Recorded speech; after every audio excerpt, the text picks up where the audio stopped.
গাড়ি কিনে দিতে হইব। আমার কাছে 3 লাখ টাকা নাই, চল বাসায় চল। এখন তোর গাড়ি কিনা লাগবে না, টাকা হইলে গাড়ি কিনে দিমু। আরে ভাই এত কষ্ট করে হ্যাঁ রাজি করলাম, এখন ভাই তুমি রাজি হইতাছো না ভাই? তোমার রাজি করলে সে রাজি হয় না, কি সমস্যা তোমাদের? আমার কি গাড়ি কিনা স্বপ্ন কোনোদিনই পূরণ হবে না?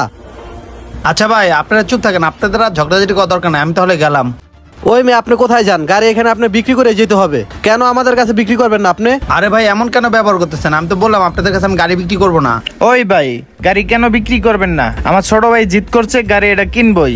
আমি আপনাকে 3 লাখ টাকা দিচ্ছি, গাড়িটা আমাদেরকে দিয়ে যান। ভাই তেমন কিছু না, আসলে আমি এই গাড়িটা আমার বাবা থেকে জোর করে কিনে নিছি। আমার বাবা আমাদের গ্রামে কিছু জায়গা সম্পত্তি বিক্রি কইরা এই গাড়িটা উনি আমাকে কিনে দিছে, অনেক কষ্টের টাকা দিয়ে কিনে দিছে। ভাই এই গাড়ি কিনে দেওয়ার আগে আমার বাবা আমাকে বলছিল, বাবা এইসব গাড়ি কিনিস না, গাড়ির টাকা দিয়ে তুই একটা ব্যবসা কর।